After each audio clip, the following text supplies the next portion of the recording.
à tous, je vous retrouve aujourd'hui pour vous présenter mes lectures du mois de mai 2016. Je suis plutôt contente parce que j'ai réussi à lire 5 livres, c'est plutôt une bonne moyenne pour ma part, et donc je vais tous vous les présenter dans cette vidéo.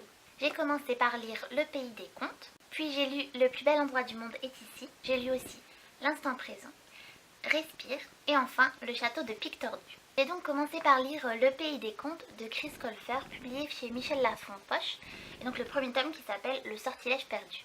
C'est l'histoire d'Alex et Connor, donc un frère et une sœur, qui vont se retrouver plongés dans le monde des contes et qui vont rencontrer tous les personnages emblématiques des contes de fées que nous on connaît et que eux connaissent aussi parce qu'ils connaissent toutes ces histoires du petit chaperon rouge à Cendrillon en passant par Blanche-Neige et les 7 nains.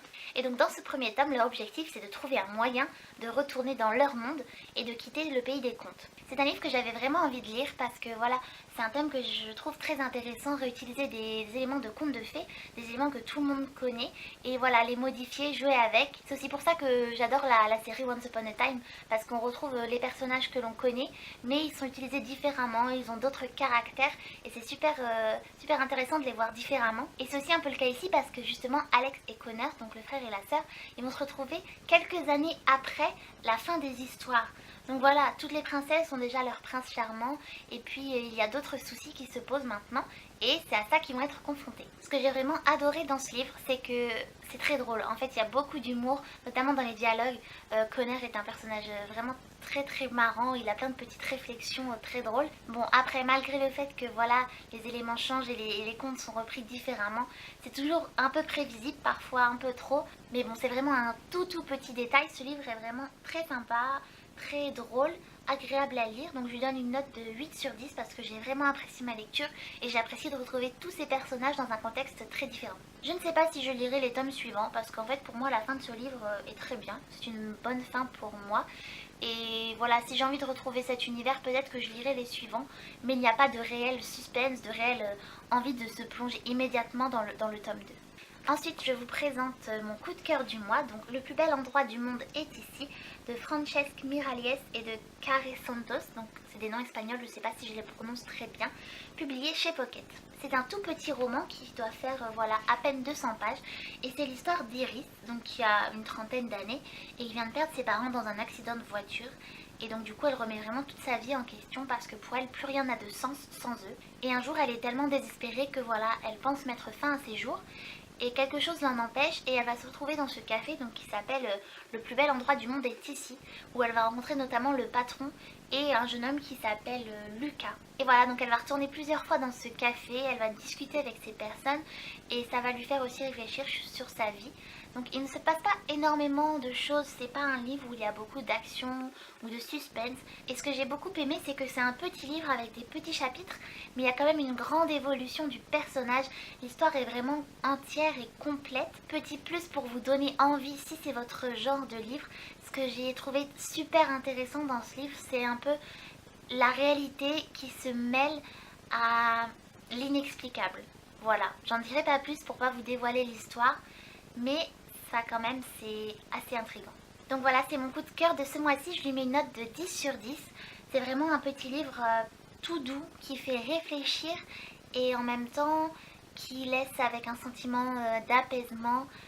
C'est vraiment un petit truc à déguster. Ensuite, j'ai donc lu L'instant présent de Guillaume Musso, publié chez Xo Éditions. J'attendais beaucoup de ce roman de Musso parce que ça faisait longtemps que je n'en avais pas lu de lui. Celui-ci me disait vraiment bien parce que c'est vraiment le thème que j'aime bien chez Musso, c'est quand il mêle la réalité un petit peu au surnaturel. Donc c'est l'histoire d'Arthur Costello, un médecin urgentiste à New York. Et puis un jour, il y a son père qui va lui léguer un vieux phare en héritage et avec une espèce de malédiction qui fait qu'en fait il ne va pouvoir vivre qu'un jour par an. Et donc le centre de l'intrigue, ça va être comment vivre avec cette incompatibilité temporelle et comment voilà, ne pas perdre les gens qu'on aime quand on ne peut vivre qu'une journée tous les ans et quand on ne sait pas laquelle cela va être. J'ai failli adorer ce livre. J'ai failli parce que dès le départ, j'étais vraiment dedans. J'ai dévoré les chapitres et comme chaque chapitre est un nouveau jour, donc une nouvelle année, ça avance très vite et on est vraiment pris dans l'histoire. Mais il y a des choses qui m'ont vraiment dérangé. Déjà, j'ai eu beaucoup de mal et j'ai de plus en plus de mal avec les descriptions de Musso. Je trouve qu'il décrit beaucoup, notamment quand il y a un déplacement, que quelqu'un va d'un endroit à un autre. Moi, ça me gêne dans ma lecture qu'il décrive aussi précisément un itinéraire et finalement ça n'apporte pas grand chose à l'histoire.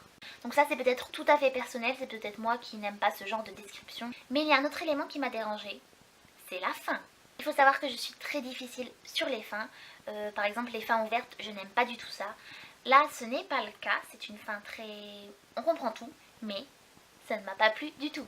Voilà, du coup je peux pas vous dire pourquoi, parce que sinon ça vous dévoilerait complètement l'intrigue. Je lui mets quand même une note de 7 sur 10 parce que les 3 premiers quarts du livre, vraiment je l'ai dévoré et j'ai adoré cette histoire de, voilà, de voyage temporel. La fin ne me convenait pas, c'est pas ce à quoi je m'attendais.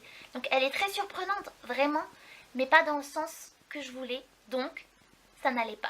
Peut-être que vous adorerez la fin, il faut le lire pour voilà, se faire son propre avis. Ensuite j'ai lu Respire, donc de K.A. Tucker, je ne sais pas le nom entier de l'auteur, publié chez le Livre de Poche. J'ai lu ce livre car c'était le livre du mois de juin du Club des Tartines, donc de Tartines aux pommes. C'est l'histoire de Cassé, donc une jeune fille qui a 20 ans et dont la vie a basculé après un accident de voiture où elle a perdu ses parents, son petit ami et sa meilleure amie, et elle était la seule survivante à l'accident. Au début, elle est chez son oncle et sa tante avec sa petite sœur Livy, mais au bout d'un moment, elle décide de partir avec sa sœur, de déménager et de vraiment de recommencer à zéro et d'essayer de démarrer une nouvelle vie. Donc voilà, j'ai beaucoup aimé le traitement de ce thème du deuil. Et puis les personnages, voilà, il y a beaucoup de personnages, toujours tous très différents, mais vraiment attachants, notamment la sœur, la petite sœur qui s'appelle Livy, qui est au lycée. Et finalement, c'est à elle que je me suis plus attachée parce qu'elle vit tout ça. Elle n'a pas vécu l'accident, mais elle est quand même victime de tout ça et de sa sœur qui est choquée, qui est traumatisée. Et finalement, j'ai trouvé que c'était le personnage le plus fort du roman.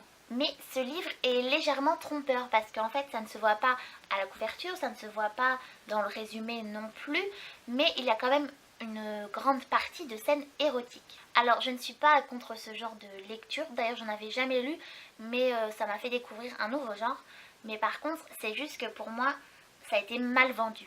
J'étais là, mais pourquoi elle fait ça? Est-ce qu'elle veut plaire à une certaine génération, à une certaine, suivre une certaine mode? En fait, pour moi, ça a gâché un petit peu le côté sincère, le côté crédible du livre. Et en plus, du coup, on dirait que c'est pas assumé parce que c'est nulle part et que voilà, ça arrive comme un cheveu sur la soupe au milieu de cette histoire de deuil et d'acceptation et de remise en question. L'histoire n'avait nullement besoin de scènes érotiques pour plaire à un public et pour trouver des gens qui apprécieraient le livre. Donc voilà, je lui mets un petit 6 sur 10. Parce que, à part les derniers rebondissements qui m'ont donné envie de finir le livre, mais j'étais plutôt déçue qu'on nous présente quelque chose et que finalement on nous serve autre chose. Enfin, pour finir, j'ai lu Le Château de Pic Tordu de George Sand dans la collection Folio 2 €. C'est l'histoire de Monsieur Flochardet, un peintre, et de sa petite fille Diane. Un jour, il va la chercher en pension pour la ramener chez lui et ils vont tomber en panne de calèche, on va dire. Ils vont être obligés de loger dans les ruines d'un château qui s'appelle le Château de Pic Tordu. Et en fait, ce séjour au château de Pic Tordu va un petit peu changer la vie de Diane. Et c'est notamment grâce à un personnage qui s'appelle la Dame au voile que Diane va rencontrer. Et on ne sait pas trop si c'est dans son imagination, si c'est un spectre, si c'est voilà, une voix simplement qu'elle entend dans ce château qui est un petit peu hanté. Mais cette voix va l'accompagner et elle va l'aider voilà, à se révéler, à comprendre ce qu'elle est vraiment. Je lui mets quand même la note de 5 sur 10 parce que bon, je l'ai quand même lu en entier.